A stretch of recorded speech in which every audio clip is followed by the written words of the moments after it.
Hello hello, bonjour à tous, bienvenue dans cette nouvelle vidéo sur le décryptage des énergies de la nouvelle lune en balance du 9 octobre prochain, 3h47 en GMT, donc à 15 degrés 48 minutes de la balance. Ce qui veut donc dire que elle sera ressentie assez fortement par les signes cardinaux. Donc les signes cardinaux qui initient les choses. Donc Bélier, là c'est Balance, Bélier et Cancer, Capricorne. Et évidemment, on va avoir donc peut-être des débuts de choses nouvelles qui vont pouvoir, notamment en matière relationnelle, il y a quelque chose qui démarre maintenant. Alors, c'est ce qu'on va voir au programme de cette nouvelle lune en balance. Eh bien, on va avoir évidemment les aspects principaux de cette nouvelle lune, puis on va regarder un petit peu les actualités, entre guillemets, de la nouvelle lune. Les énergies par fuseau horaire, et là, il y aura certaines choses que j'ai focusées exprès pour qu'on aille regarder.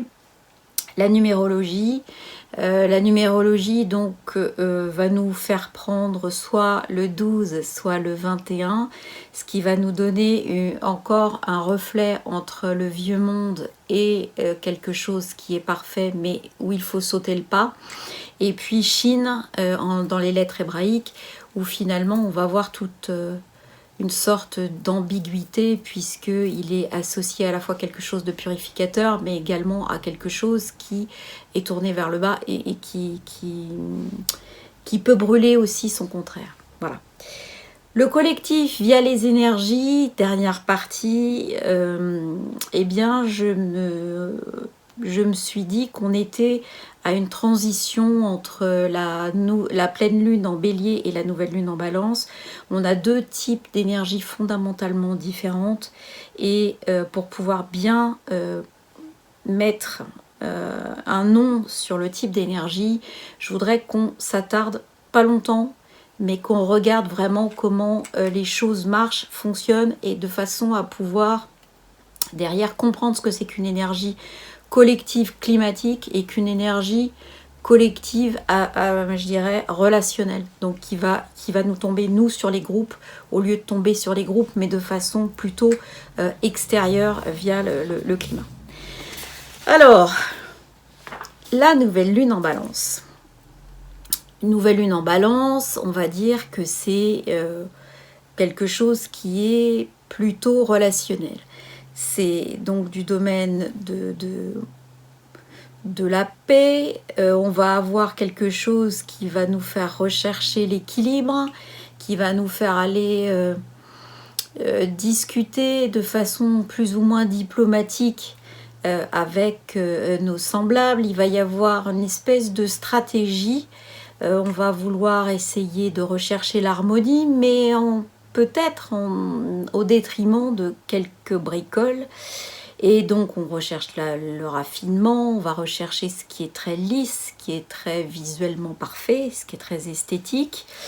Il y a aussi beaucoup, c'est une nouvelle lune qui porte en elle la balance, beaucoup d'hésitation, beaucoup de choix possibles aussi, hein, des choses qui vont être très compliquées à sous-peser pour voir où est la porte de sortie. On va avoir aussi donc la balance en tant que symbole de la justice. Donc là, on va avoir des affaires judiciaires ou des signatures des ventes de maisons, où on veut avoir des contrats qui vont se signer ou qui vont mal tourner. On va avoir quelque chose qui va être de l'ordre de l'administratif et à la fois du légal. Hein, il y a quelque chose, voilà, on est dans le domaine du droit quand on est dans le domaine de la balance, donc on a quelque chose qui va aller chercher, j'ai le droit, j'ai pas le droit, est-ce que c'est légal, est-ce que c'est pas légal. Donc on peut avoir de tout, hein, parce que personne ne dit qu'on est forcément dans le truc légal. Forcément, on peut très bien être, à la limite, ressurgir des choses qu'on pense anodines, même qu'on n'a pas fait attention, ou même on n'est pas décideur ou pas auteur de ce truc-là, mais ça revient. Donc c'est des choses qu'on va devoir régler. Dans les aspects évidemment relationnels, on est à la fois dans le privé et dans le social et dans la politique. On va donc rechercher normalement, quand tout va bien, l'harmonie, la tolérance, le respect, mais c'est des manœuvres diplomatiques. Et qui dit diplomatique dit c'est parfait en surface et en dessous. Il y a un Jupiter en Scorpion en ce moment. Il y a quelque chose qui... Voilà. Au niveau des pays, on voit aussi que la balance, c'est la Chine. Et on a bien un point d'interrogation avec le directeur d'Interpol qui a disparu en Chine. Alors, la balance, dernière chose, c'est compliqué à manager au niveau stabilité du comportement et du caractère. Donc on peut avoir une énergie qui a des hauts et des bas, hein, qui n'est pas très équilibrée, ça veut dire, hein, qui peut passer du tout noir au tout rose, qui peut vraiment être très fluctuante dans la vie de tous les jours. C'est ça qu'il faut retenir, c'est qu'au niveau collectif et au niveau individuel, on va avoir des journées où ça peut commencer top et que ça peut se terminer moins top, on va dire, hein. Parce que justement on a ces plateaux qui ont du mal à s'équilibrer. Alors notre lune à nous, la lune de 2018, hein, du 9 octobre, qu'est-ce qu'elle a? Alors déjà elle est pas toute seule, hein. Elle est donc à 15 degrés 48 minutes, sauf que elle a également une relation, je dirais, elle est à Cérès, avec qui elle est conjointe, ce qui nous donne finalement une sorte d'ouverture pour aller chercher des résultats de certaines relations, ou on peut avoir des connexions avec certaines personnes, on peut avoir, je dirais, des résultats suite à des relations, des bonnes relations qu'on peut avoir eues, ou même des mauvaises, mais là je pense que ça sera plutôt des choses qui, sur certains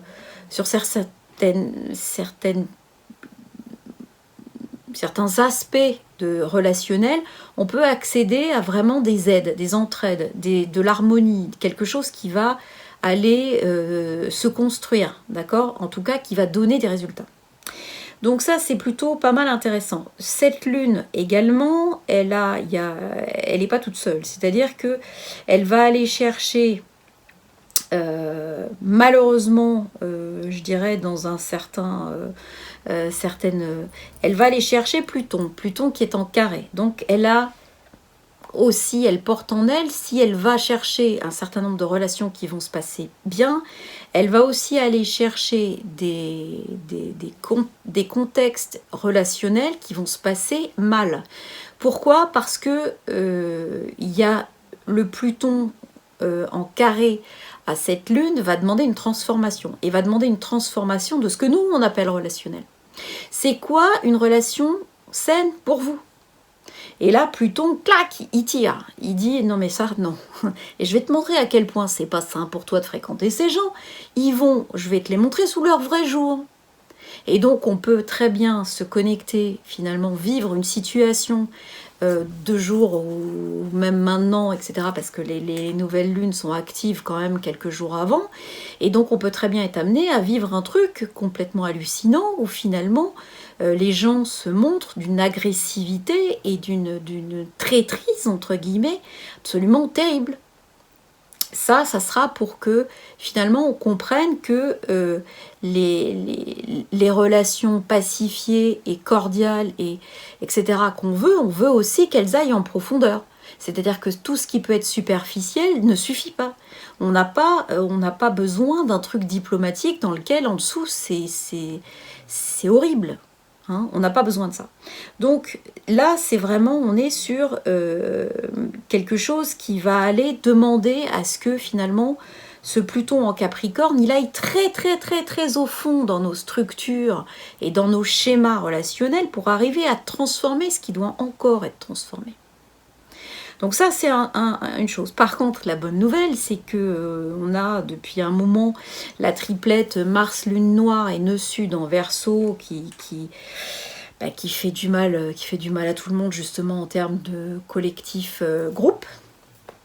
Là, cette nouvelle lune, elle est trigone à cet aspect-là. Ce qui veut dire que par rapport à, je dirais, d'anciens schémas que depuis quelques semaines, on a tendance à prendre un petit peu dans la figure, de façon sans réellement de cause exacte, là, on va pouvoir les solder à notre, je dirais, comprendre le fonctionnement et en déduire quelque chose de positif pour nous. C'est-à-dire, on va enfin comprendre et faire la paix avec ça. C'est important de faire la paix avec ça, parce que ça veut dire que nous, derrière, on ne sera plus affectés. Donc ça, c'est quand même un aspect qui n'a l'air de rien, mais qui se balade en négatif dans le thème global depuis un certain temps. Là, enfin, on va avoir quelque chose qui va commencer un focus là-dessus et qui va dire ouais, ça, vous pouvez lâcher. Ça, c'est réglé. Ça, c'est bon. Tout pendant qu'effectivement, le Pluton va dire, au niveau diplomatique, c'est quoi pour vous une relation diplomatique? C'est quoi pour vous une relation comme ça? Il y a des gens qui sont super forts alors moi je suis nulle, mais il y a des gens qui sont super forts à réseauter, à pouvoir, je sais pas, rappeler un tel, mais simplement par intérêt.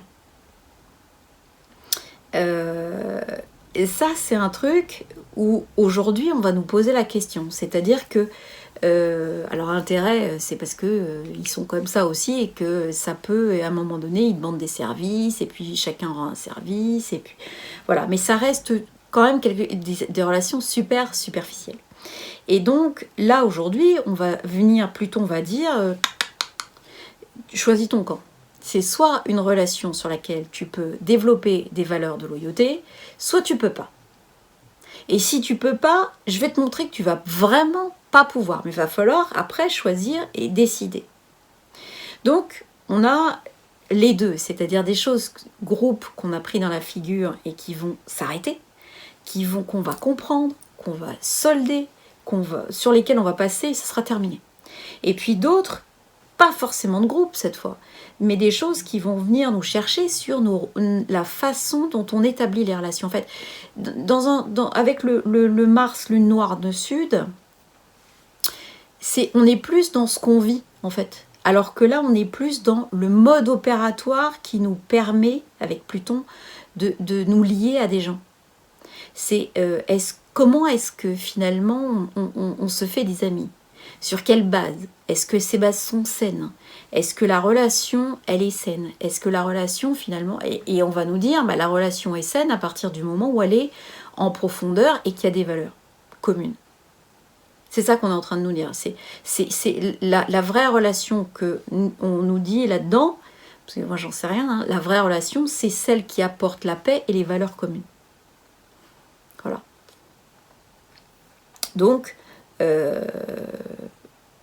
c'est le sens de cette nouvelle lune en balance.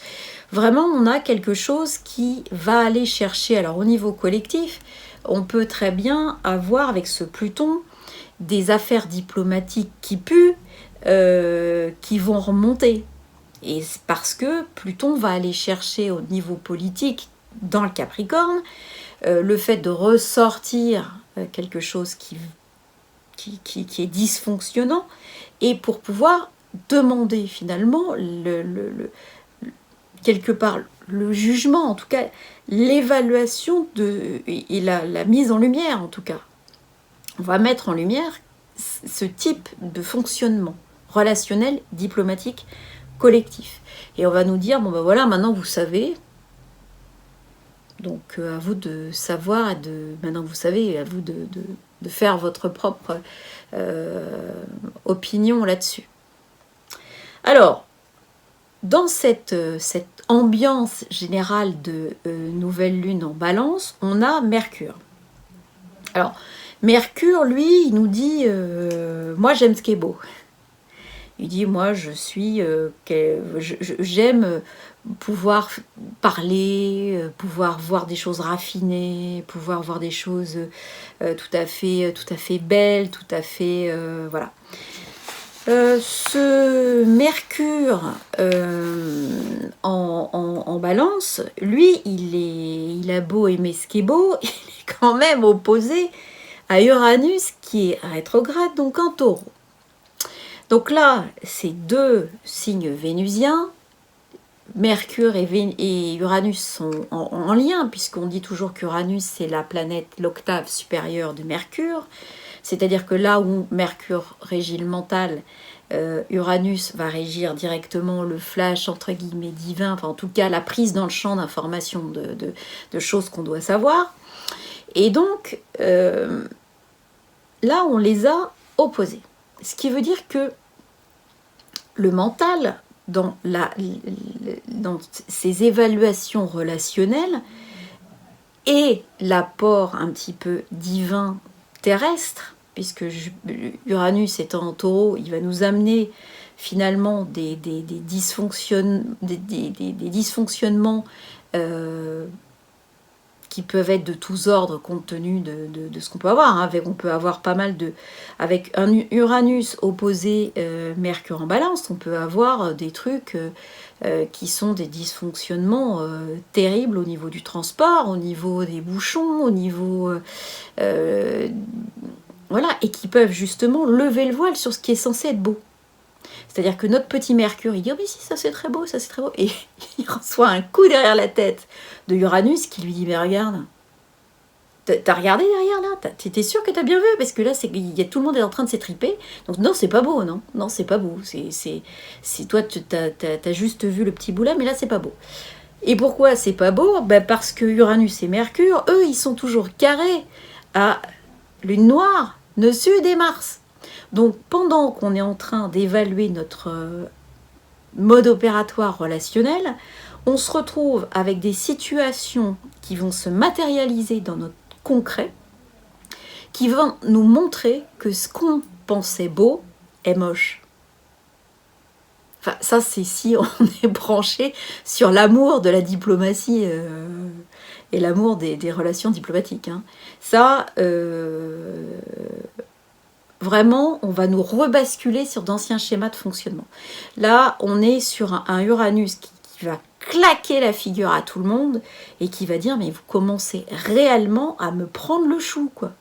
Ça ne fonctionne pas comme ça en vrai, donc réveillez-vous. » Alors, les situations qui peuvent être matérialisées, ça peut être des pannes informatiques monstres. Ça peut être des problèmes d'avion, ça peut être des problèmes... Alors avec Mercure en balance, ça peut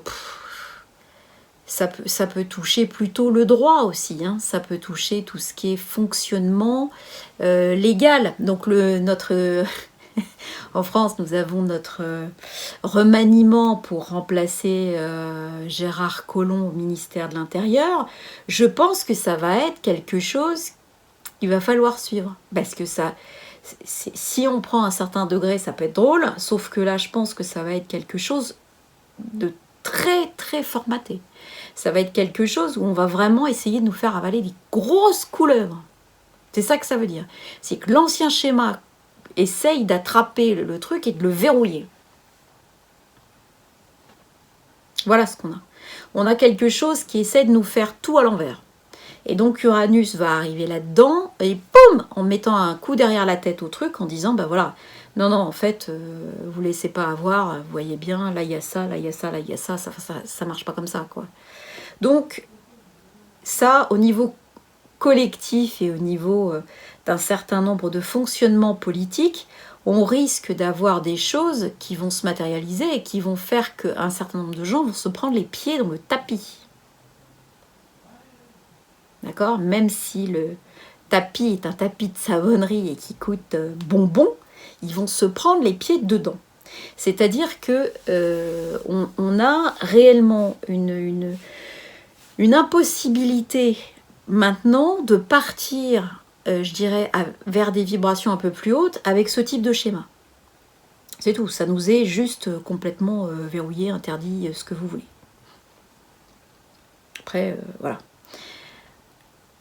Donc voilà, ça c'était notre aspect intéressant entre notre Mercure en Balance, qui est quand même opposé à cet Uranus en Taureau.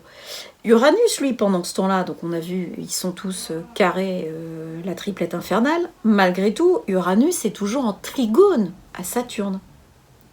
Et donc, qui est en Capricorne. Donc, il y a quand même des résultats là-dedans qui vont être positifs. C'est-à-dire que certaines personnes ou certains groupes de personnes vont se rendre compte quand même de la supercherie et vont pouvoir, eux, prendre conscience des choses. Parce que c'est ce qu'on va voir exactement comme troisième partie. On va essayer de voir comment avoir conscience du type d'énergie qu'on est en train de traverser. Ça, c'est super important parce que ça peut vous permettre de comprendre finalement si l'énergie, elle est physique et qu'elle tape sur l'environnement pour pouvoir taper finalement sur le groupe, sur l'économie, sur tout ça, ou si elle tape sur le relationnel pour taper sur le politique. D'accord? Et sur l'humain, en fait. C'est surtout ça. Donc, voilà. Derrière ça, on a une Vénus rétrograde. Alors Vénus, elle est rétrograde du 6 octobre au 18 novembre. Elle est rétrograde, pas tout le temps, Vénus. Hein. Elle est rétrograde en règle générale tous les 20-21 mois. Et elle reste 42 jours en moyenne rétrograde. Bon. Qu'est-ce que c'est une Vénus rétrograde? Une Vénus rétrograde, on a du mal à vivre sa relation. En plus, Vénus est le maître de la balance. Donc, ça n'arrange pas nos histoires. Elle est rétrograde donc, en Scorpion. Donc, on a un désir de vérité par rapport à cette nouvelle lune en balance. Ça aussi. Une Vénus rétrograde, elle a du mal à s'exprimer. Elle a du mal à exprimer son potentiel affectif. Elle a du mal à exprimer ses sentiments. Elle va préférer regarder, elle va préférer refouler. Après, on peut avoir dans certains thèmes, attention, Vénus rétrograde, ça peut être aussi déclencheur d'aspects gynéco pour des femmes. Donc, ça peut être déclencheur d'aspects rénaux. D'accord? Parce qu'on sait qu'une nouvelle lune en balance plus une Vénus rétrograde, ceux qui ont peut-être certaines fois des calculs rénaux, avec un Mercure opposé Uranus, en Taureau, va falloir commencer à regarder. Hein. Faut surveiller, parce qu'il y en a qui, avec cet aspect-là, vont somatiser, ils vont attraper cette énergie collective, et ils vont somatiser des calculs. Ou des problèmes rénaux. Ou des problèmes d'argent. D'accord? De fraude, de machin comme ça. D'accord? Il y a des choses qui... Voilà, c'est le domaine de Vénus. Vénus est en Scorpion. Elle est rétrograde. Elle manifeste quelque chose. Et donc, on ne peut pas être, je dirais, insensible. En règle générale, déjà, quand Mercure est rétrograde, c'est la foire d'empoigne pour tout le monde. Donc la Vénus rétrograde, elle va nous interroger sur justement nos formes de réception de sentiments. Et ça va avec ce que je vous disais, ça va avec le fait de se dire, mais finalement, c'est quoi mon mode opératoire de lien? C'est quoi? Comment est-ce que j'aime me lier aux gens en fait? Là, cette Vénus rétrograde, elle va dire, bon alors maintenant, eux je les aime bien, mais pourquoi en fait je les aime bien?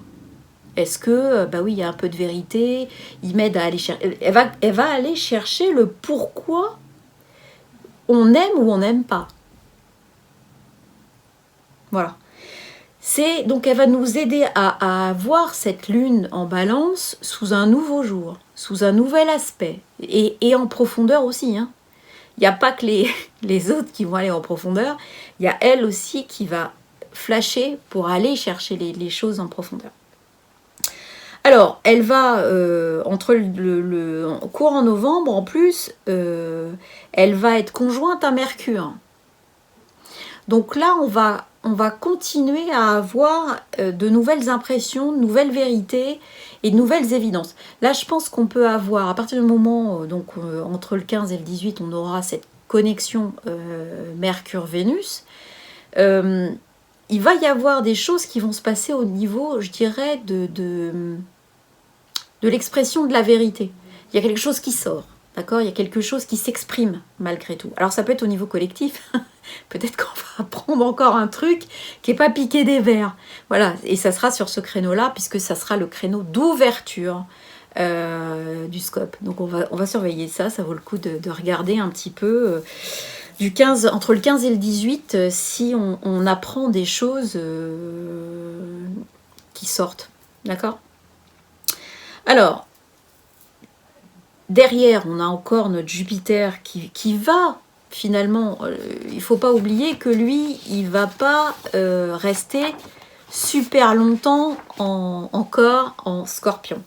Lui, je crois, de mémoire, c'est le 8-9 novembre, il va passer en Sagittaire. Donc, de toute façon, ça veut dire que globalement, il est plus dans voilà, tout ce qui va pouvoir transiter sur vos thèmes quand vous avez quelque chose à cet endroit-là, ça va être peut-être un déclencheur, mais ça sera un déclencheur pas forcément négatif, ça va être un déclencheur expansif. Voilà. Donc, voilà, il part, il s'en va. Donc, quand il sera arrivé en Sagittaire, lui, il va par contre s'emballer. Donc, on reviendra là-dessus à ce moment-là. Mais voilà, pour l'instant, on nous demande de traiter ce côté diplomatique. Alors, dans les aspects autres intéressants qu'on a, on a un Saturne Vesta, conjoint en Capricorne, qui continue à nous dire, il continue à nous dire, voilà, il y a des choses qui doivent se solder au niveau de la politique.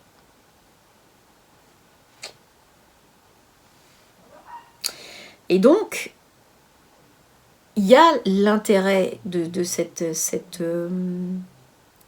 aspect-là, c'est qu'il est soutenu par Mercure. Et ce fameux Mercure et Uranus. Donc on sait qu'on est en trigone Uranus et on sait qu'on a un sextile à Mercure. Ce qui veut donc bien dire que si on veut faire de la politique différemment aujourd'hui, c'est possible. C'est une histoire de volonté. Parce que les idées, elles sont là et il y a déjà des gens qui les ont. Donc c'est possible.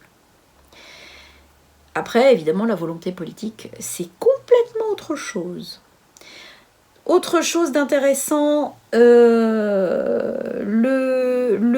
Chiron qui est carré à Saturne Vesta. Chiron qui est repassé en Poisson et qui est Saturne, qui est carré à Saturne Vesta. Donc on ne demande pas encore une fois à la politique de guérir. Il ne faut pas qu'on se trompe. On ne lui demande pas de guérir, on lui demande de changer. On demande du nouveau. On demande de mettre les vieux schémas à la poubelle. D'accord ? On demande de mettre les vieilles lunes, le floutage, voilà, de tout ce qui était de l'ordre du poisson aussi. On demande que ça nous quitte. D'accord ? Que ça soit out. Donc ça, c'est important. Et puis, dernier aspect intéressant, notre aspect de magnifique trigone toujours de Vénus à Neptune, qui indique malgré tout qu'il y a des idéaux de vérité qui commencent à poindre et qui commencent à se manifester, même si les deux planètes sont rétrogrades, on a cette énergie-là qui naît. On ne sait pas la matérialiser encore, hein. C'est le problème de ces deux rétrogrades, mais en tout cas, elle est créée dans le champ d'information, on va dire, elle est créée au-dessus de nous, et on va pouvoir à un moment donné la définir mieux et la matérialiser. D'accord ? Par contre, là, l'imaginaire et le lien de bienveillance et d'amour inconditionnel, ça y est, il existe. Hein. Il y a juste qu'évidemment, compte tenu de tout ce qu'on vit, il ne peut pas non plus venir trop vite, mais on est là-dessus. Donc ça, c'est aussi très, très, très fort. Alors, on arrête pour les aspects de cette lune. On va pouvoir passer aux aspects des fuseaux horaires. Les fuseaux horaires, on va commencer par Paris, GMT+2. Alors, on ne va pas rester longtemps GMT+2 parce que fin octobre, on va repasser à GMT+1. Voilà, pour l'instant, on est GMT+2. Donc, Paris, 9 octobre 2018, 5h47. Ascendant 20 degrés 23 Vierge, ce qui nous met une lunaison, donc une nouvelle lune en maison 2. Donc la maison 2, on est sur une signification des pouvoirs, une signification du matériel, une signification de ce qui est acquis. D'accord? Donc on a probablement, ça nous parle en tout cas à Paris, du remaniement ministériel, d'accord? De relations diplomatiques certainement louches. Pourquoi? Parce que cette lunaison, elle est en carré, comme on l'a vu à Pluton en Capricorne. Donc on peut imaginer facilement qu'en sous-marin, il y a des gens qui font pencher la balance fortement d'un côté. C'est le cas de le dire, d'accord?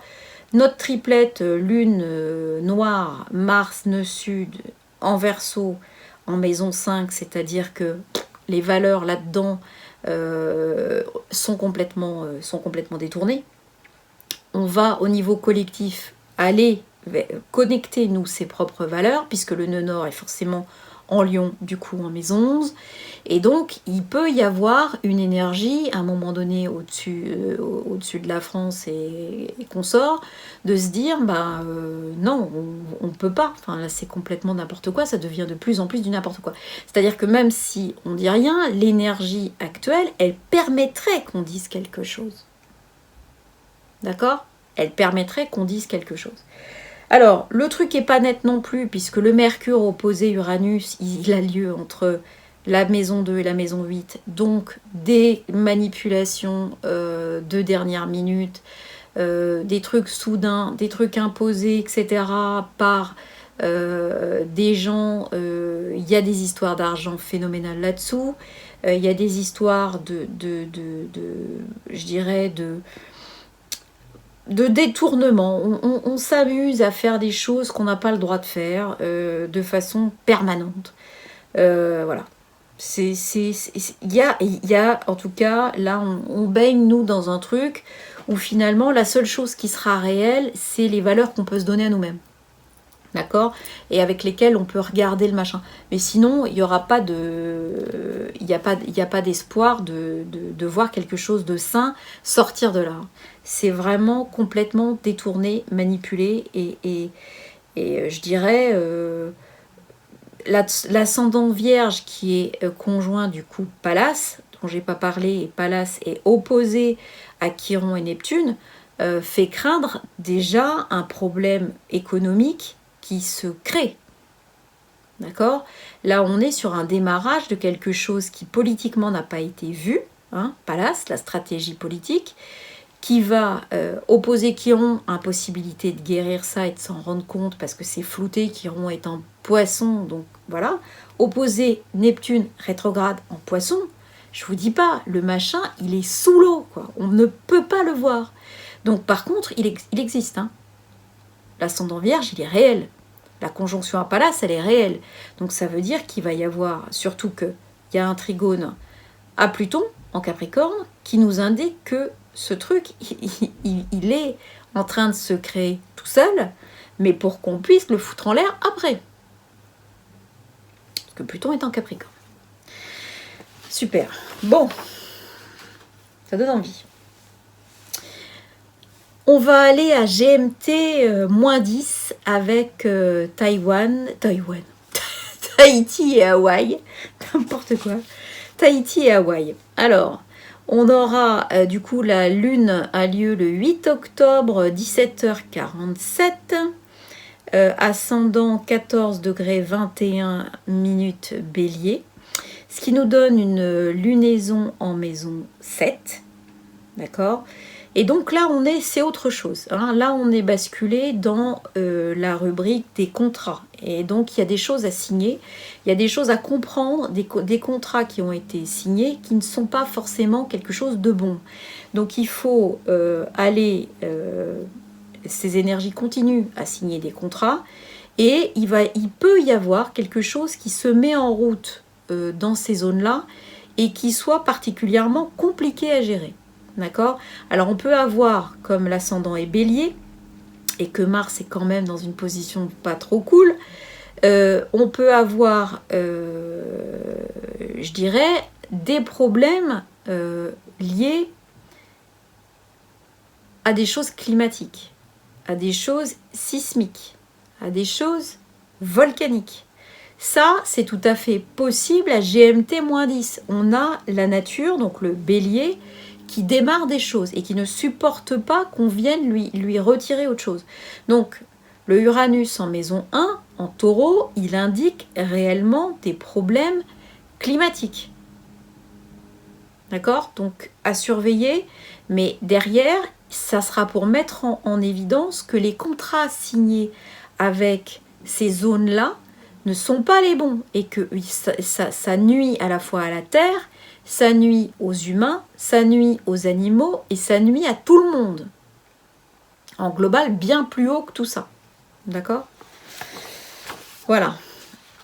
Yellowstone, GMT-6. Donc on est sur une nouvelle lune le 8 octobre à 21h47. Ascendant 19 degrés 34 minutes Gémeaux. Ce qui nous donne une lunaison en maison 5. Donc là, on est sur quelque chose, je dirais, de plus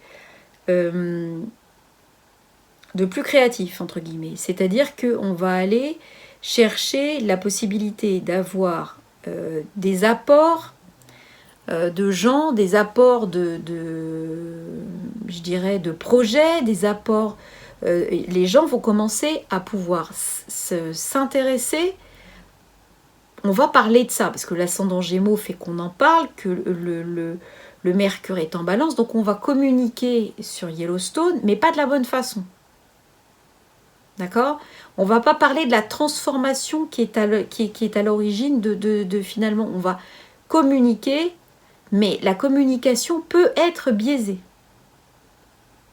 Donc il y a des choses qui sont, pour l'instant, en passe de vouloir être guéries au niveau collectif, mais là, on est sur quelque chose qui va probablement pour l'instant, donner juste quelques communications qui vont être maîtrisées. Donc on est sur vraiment du soft, quelque chose qui est caché. On essaye de cacher les choses, on essaye de ne pas communiquer comme il faut. On essaye de garder une communication très lisse. D'accord ? Sur une réalité des choses qui n'est pas celle qu'on croit. Voilà. Neptune est en Poisson en 10. Donc la réalité, elle est floutée complètement. Martinique et Guadeloupe, GMT-4. Alors, nouvelle lune le 8 octobre à 23h47, ce qui nous donne un ascendant 18 degrés Cancer. Alors, donc là, dans le 18 degrés Cancer, on est déjà sur un aspect de clan, de famille, de passé, d'histoire, etc. La lunaison a lieu en maison 4, donc on rebranche ça là-dessus, c'est-à-dire qu'on est sur des énergies qui veulent aller chercher des égrégores qui sont des égrégores d'histoire, d'histoire familiale, d'histoire liée à des problématiques fortes. Il y a de la violence là-dedans, il y a beaucoup de résistance avec des organismes, c'est-à-dire qu'on a encore des choses qui sont d'État, entre guillemets, politiques, et qui verrouillent un certain nombre d'histoires familiales. Donc on est avec des contrats, avec des prises de terre, puisque on a quand même le nœud en maison 1, donc le nœud collectif en maison 1 en Lion. Donc on a cette évolution qui doit se faire des valeurs et de l'énergie et de l'histoire familiale. Il y a une problématique des enfants, il y a une problématique de l'école, de ce qu'on enseigne. Il y a voilà, l'enseignement doit être valorisé, mais avec la vérité de l'enseignement. Aujourd'hui, c'est ce qu'on reproche. Il y a quelque chose qui n'est pas vrai et qui demande à être exprimé. Donc voilà. Il y a une demande d'individualisation aussi, parce qu'on a affaire à des groupes, donc il faut couper avec le confort, ou finalement l'image, avec les choses qui sont faciles d'accès, pour arriver à disloquer finalement les anciens schémas de fonctionnement historique. Là, on est sur des choses qui peuvent remonter liées à la terre, liées au travail de certains, liées, etc., etc. Donc ça peut être touchy hein, quand même dans ce coin-là, les problématiques. On repasse à GMT+, c'est-à-dire Tunis, GMT plus 1, donc le Maghreb en général. Hein. Là, on aura donc une nouvelle lune, donc le 9 à 4h47, ascendant 25 degrés 36 minutes vierge. Donc là, on est aussi entre la maison 1 et la maison 2 pour la lunaison, donc on est aussi sur quelque chose qui va aller chercher l'individuel et le collectif. C'est-à-dire que d'un côté, on va avoir l'individuel qui va se dire « mais comment moi je gère mes propres relations ?» Et puis il va y avoir aussi « mais comment est-ce que finalement le gouvernement gère ses rapports avec nous ?» Et là, ça va commencer à poser problème. Parce qu'il y a des besoins de vérité, il y a des choses au niveau de la terre, il y a des choses au niveau du patrimoine, il y a des choses au niveau d'un certain nombre de choses. Des choses des choses qui doivent être, des situations qui doivent être éclaircies au niveau patrimonial et au niveau, je dirais, de la situation matérielle des gens. C'est ça qui est un peu, qui va tirer à boulet rouge. Donc il peut y avoir encore des histoires d'argent là-dedans, il peut y avoir des scandales, il peut y avoir des choses qui remontent, parce que l'énergie, elle bascule sans arrêt entre l'individuel et le politique. Et on cherche la vérité là-dedans, donc c'est pas super simple. C'est pas super simple. Alors, Athènes, puisqu'ils ont eu la chance d'avoir un Medicane, c'est-à-dire une tempête de Méditerranée, un typhon, je crois. Alors eux, donc c'est 6h47 le 9, et ça donne un ascendant à 6 degrés 40 minutes, balance. Donc ils se retrouvent avec une lunaison en maison 1. Donc on voit qu'ils sont encore touchés hein, dans leur structure par des manœuvres diplomatiques et politiques qui, à mon avis, sont tout sauf honnêtes. Et donc, c'est à se demander si le Medicane en question, il n'a pas été déclenché par des trucs pseudo... alors, il y a des... Je sais pas si on doit croire à ARP ou pas. Enfin bon, bref, je vous laisse chacun est face à ça. Mais en tout cas, ça arrive à point pour obliger encore les Grecs à rentrer dans le moule.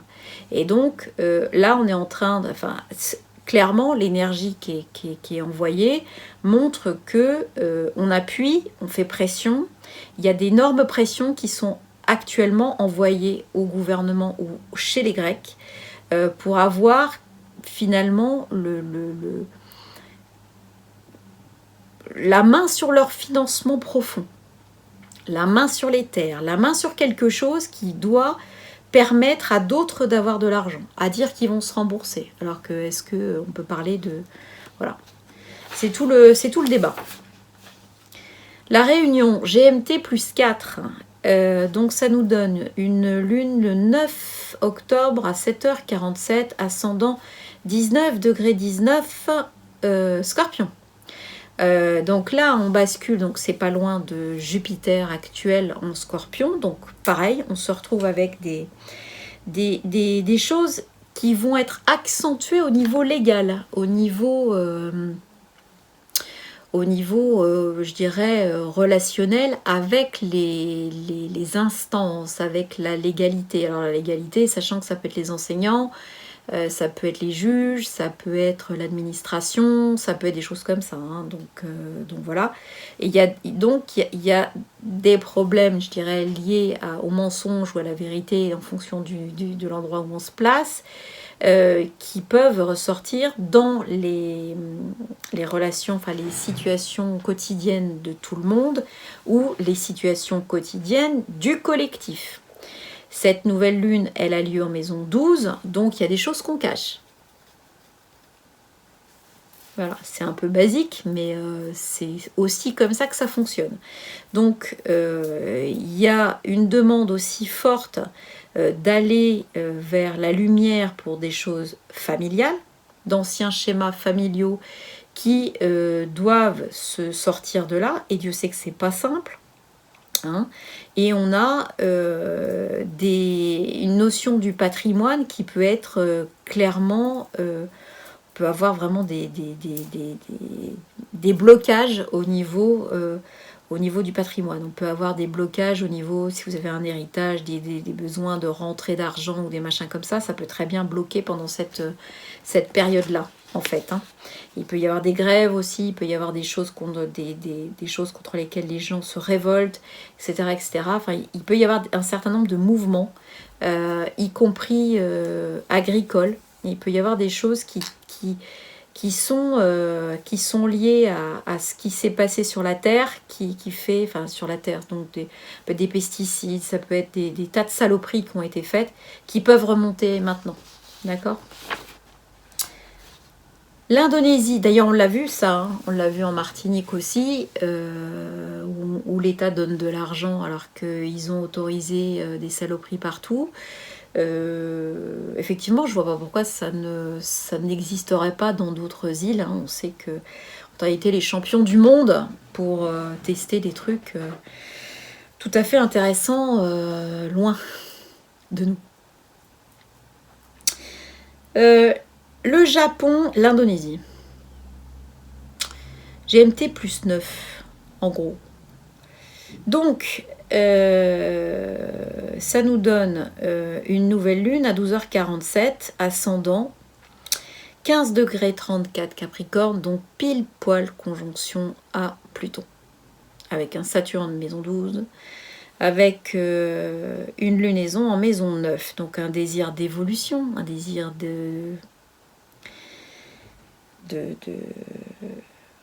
d'avancer, ce qui permet aussi à l'étranger de venir les aider.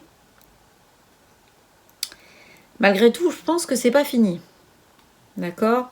Alors là, on entend beaucoup de choses sur les nombres de morts. Il y a quand même énormément. Alors on a un Uranus qui est en maison, qui arrive sur une cuspide de 4. Donc lui, il va montrer qu'effectivement, il y a une destruction complète de l'habitat du quotidien, du foyer. Une explosion du foyer. Ça va mettre et en maison 1, on se retrouve avec nœud sud, lune noire et Mars. Hein. Donc c'est bien une énergie qui cherche à éradiquer de façon physique et extérieure les anciens schémas qui ont dû se loger de façon tellurique, c'est-à-dire dans la terre. Donc elle se secoue pour essayer de déloger le truc. La vérité, c'est qu'il faudrait qu'il y ait des gens qui arrivent à contrebalancer ça en servant de pont. Mais ça, c'est pas... c'est compliqué. C'est pas quelque chose qui peut se faire de façon simple. En tout cas, là, il y a un gros gap. Et malheureusement, on est sur quelque chose de pas fini, quoi. Donc, il est à craindre qu'il y ait encore des événements dans cette zone-là. Et puis enfin, Nouméa, GMT plus 11. Donc, on a une lune à 14h47, le 9, qui nous donne un ascendant à 3 degrés 15 minutes Poisson,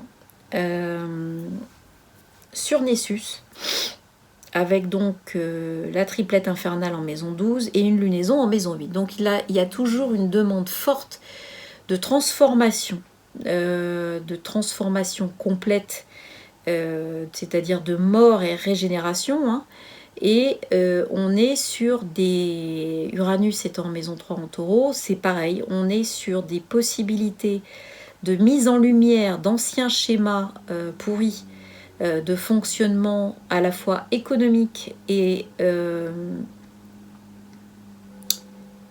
collectif, politique, qui peuvent revenir à la surface et demander réellement à être mis en lumière, soldé et compris, hein. Parce que le problème, c'est que si on met en lumière mais que personne comprend, ça sert pas à grand chose. Nos histoires, ça sert pas à grand chose en vrai, parce que c'est pas c'est reculer pour mieux sauter en fait le truc, hein. On s'en sort pas vraiment. Donc là on a cet ascendant qui va venir globalement nous indiquer la présence d'eau avec Nessus, hein, ascendant conjoint Nessus avec Neptune à côté en maison 1 et Chiron qui bascule sur la maison 2. Bon, il y a des choses à surveiller, hein, au niveau de l'eau, dans cette zone-là. Attention, il faut exprimer les choses, je dirais, de façon... il y a vraiment toutes ces relations, ces aspects relationnels et équilibrés, il faut vraiment les avoir en conscience. Et ce qu'on exprime aussi sur la nature, ce qu'on exprime sur tout ce qui est tellurique dans certains coins, c'est aussi très important de comprendre que ça existe. Quand c'est complètement mis sous silence, ça veut dire que le pont ne peut pas se faire et que Gaïa va continuer à tourner et continuer à se secouer pour pouvoir atteindre sa vibration qu'elle souhaite atteindre. Donc du coup, dès lors qu'on est dans le coin, on ne pèse pas grand-chose, hein. Et donc on risque, encore une fois, de subir des événements extrêmement violents. Voilà, ça c'était pour les fuseaux horaires. Alors maintenant, la numérologie. Donc on est sur le 9 octobre 2018. Donc si on fait finalement directement en ligne, donc voilà, on va tomber sur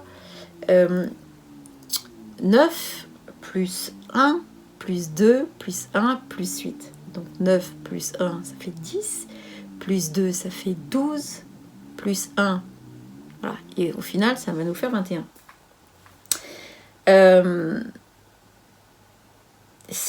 Donc ça, c'est notre 21 de but. Mais par contre, si on veut, on peut aussi trouver... vraiment, en réduction, on peut trouver 12. 9 plus 1, 10, plus 2, 12. C'est le chemin. Le chemin, donc on se retrouve encore avec... à un moment donné, on avait eu ça. On avait eu d'un côté une vibration 12 qui était suivie du 21. Et on avait vu que l'axe des pieds du pendu était dans... Finalement, c'était le monde. C'était comme si la carte du monde se reflétait dans l'eau. Et là, on a un peu, encore une fois, cette impression-là. C'est-à-dire que on a la carte du nouveau monde, on a l'empreinte du mot nouveau monde qui semble se refléter sur nous. C'est-à-dire qu'on en voit des bouts et pour autant, on est quand même pieds et poings liés dans notre monde actuel qui, finalement... ne nous donne pas certaines possibilités d'accéder au dernier stade. C'est-à-dire qu'on se dit, bah oui, alors maintenant on a fait du progrès, c'est-à-dire que on a vu avec le pendu, on se dit maintenant, finalement, j'entrevois où est ma place. J'entrevois ce que je peux faire, j'entrevois à quoi je ressemble, j'entrevois des choses qui me parlent en tout cas. Et malgré tout, j'ai beau faire des efforts, j'y suis pas. Et là, on voit qu'effectivement, le monde qui se reflète dans l'eau, eh bien, le pendu est encore pieds et poings liés. Et donc, il y a quelque chose qui est encore de l'ordre de la transformation, puisque le pendu, lui, il doit aller vers encore de la transformation et il est dans la zone de blocage, puisqu'il est tenu par les pieds, qu'il a les pieds et les mains liés, et puis qu'on sait que, de toute façon, il est la fin d'une sorte de cycle. C'est-à-dire, le 12-12, on sait que on a tout fait au niveau spirituel du 12 et que c'est le 13 qui va couper.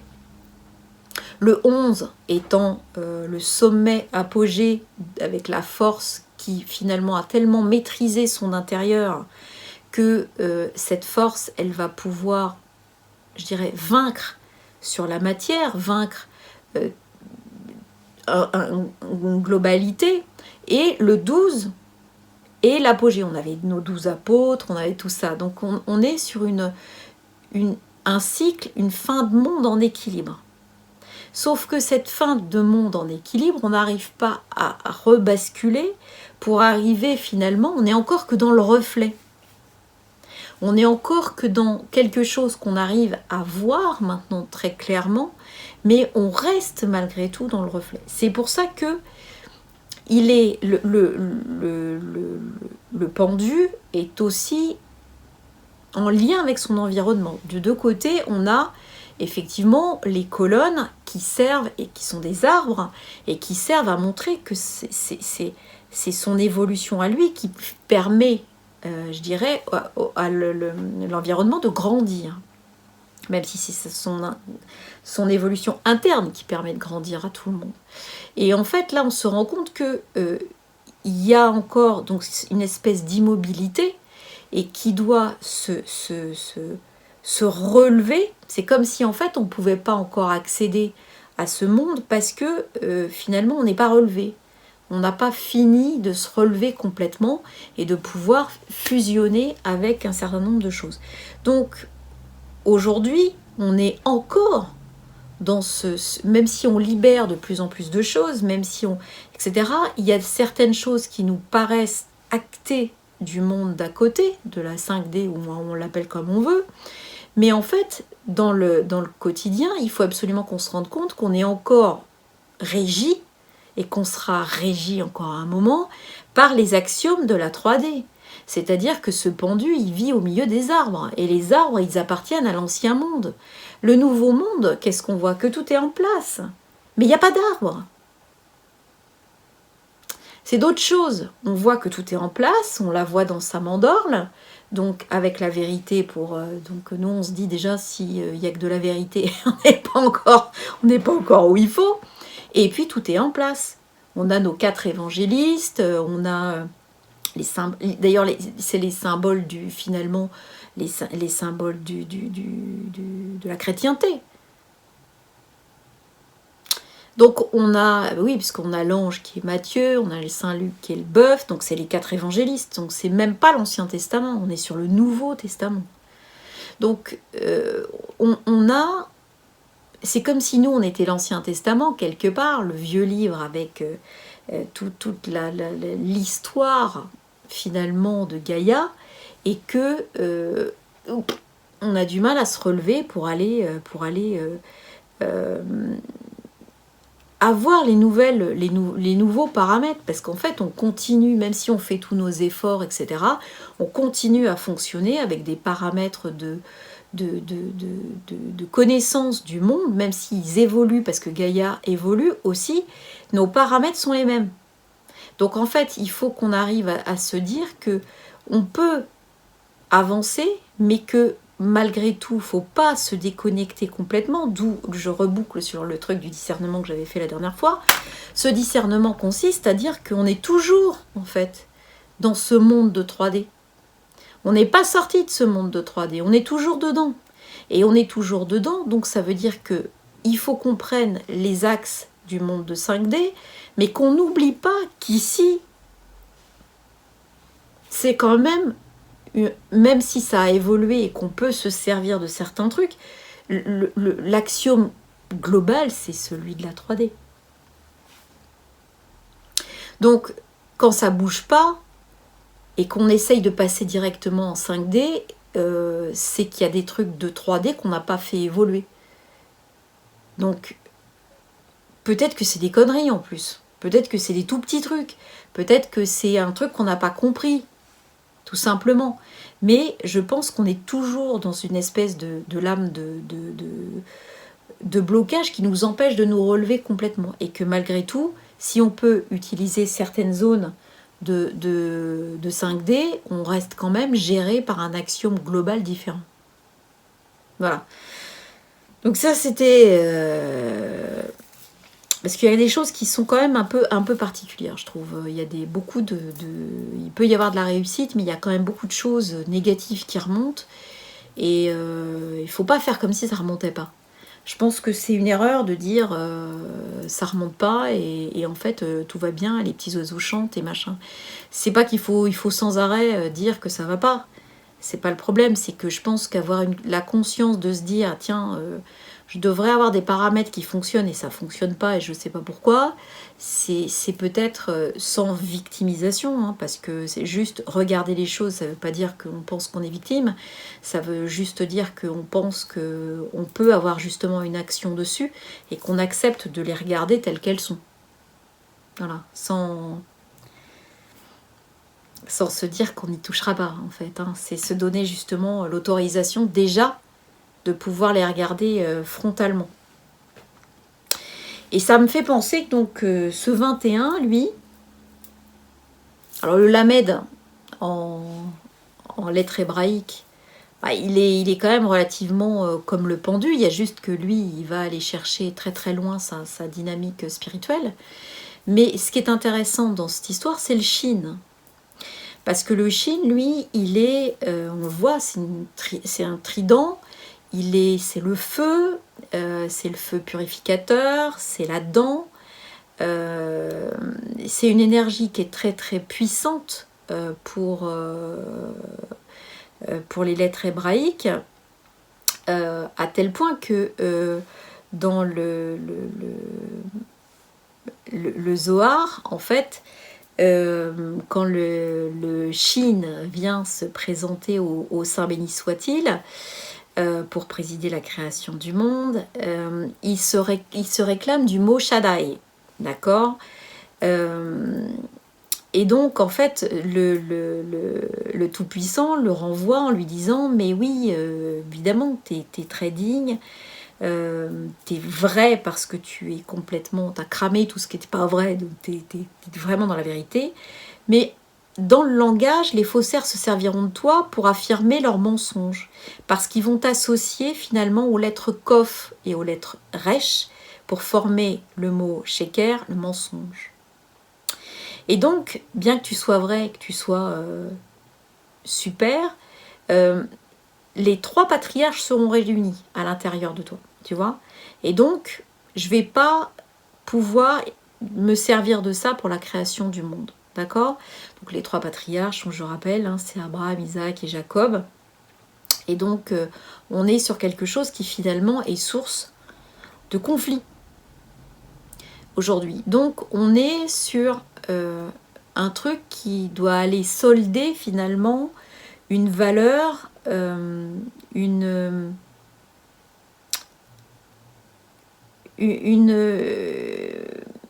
quelque chose qui n'a plus lieu d'être en fait, hein. Le Shin, il va aller cramer tout ce qui est mort, etc., etc. Mais il va faire renaître, un peu comme le phénix, des nouvelles fondations. Et c'est pour ça c'est aussi le symbole des dents. Parce que les dents, en fait, sont vraiment l'ossature, finalement, de ce qu'on est. Elles sont vraiment le fondement de ce qui nous permet de vivre. Elles nous permettent de manger, donc de nous nourrir. Elles sont aussi le symbole avec la voûte et la voûte plantaire aussi en dessous, mais les dents du haut sont vraiment axées, liées à notre spirituel, les dents du bas à ce qu'on va en faire dans la matière.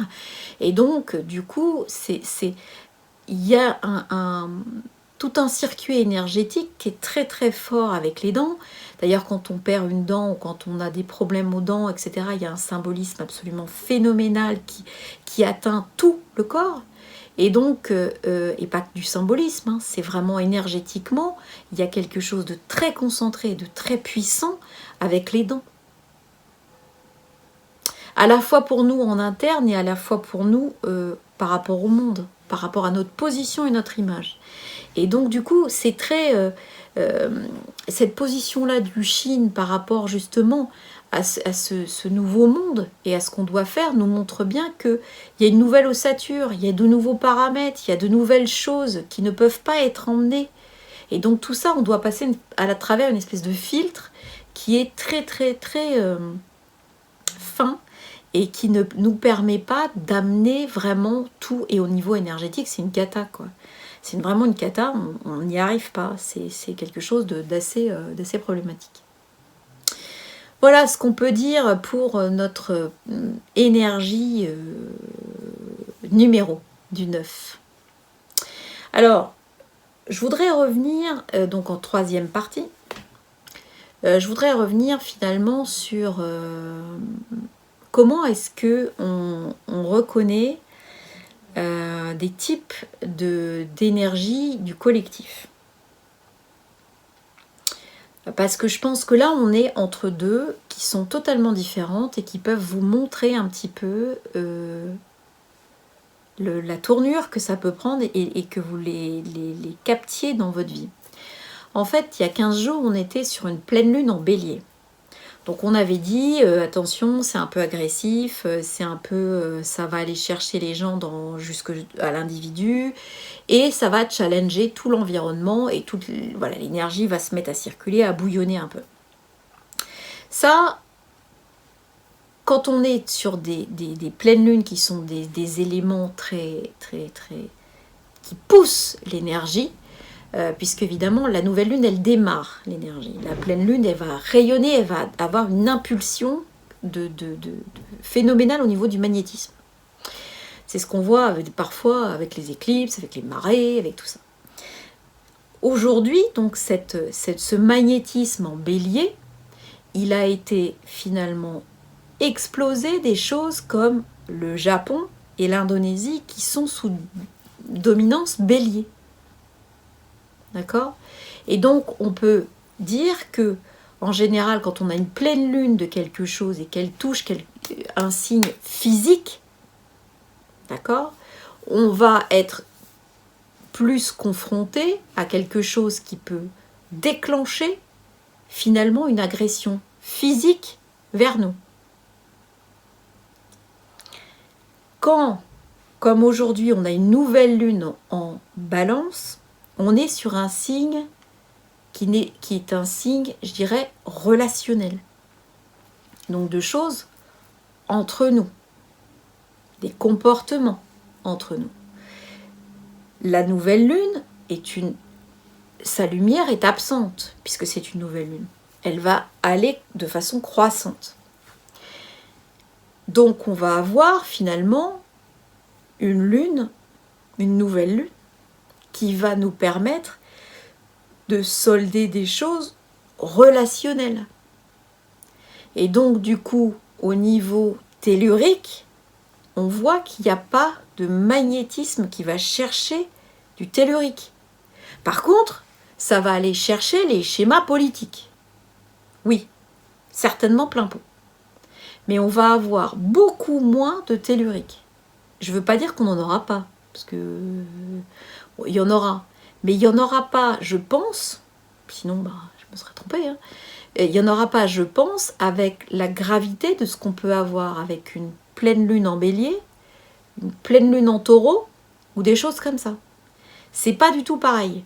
C'est-à-dire qu'on n'est pas sur la même dose de magnétisme, on n'est pas sur la même dose de déclenchement, etc., etc. Même si là, avec un Mercure opposé Uranus, on aura des déclenchements, on aura des situations matérielles qui vont se déclencher, mais je pense qu'elles se déclencheront par rapport à l'activité humaine. On n'aura pas forcément de choses qui vont se déclencher par rapport à l'activité naturelle. D'accord? Ça ne veut pas dire que cette activité naturelle s'arrête.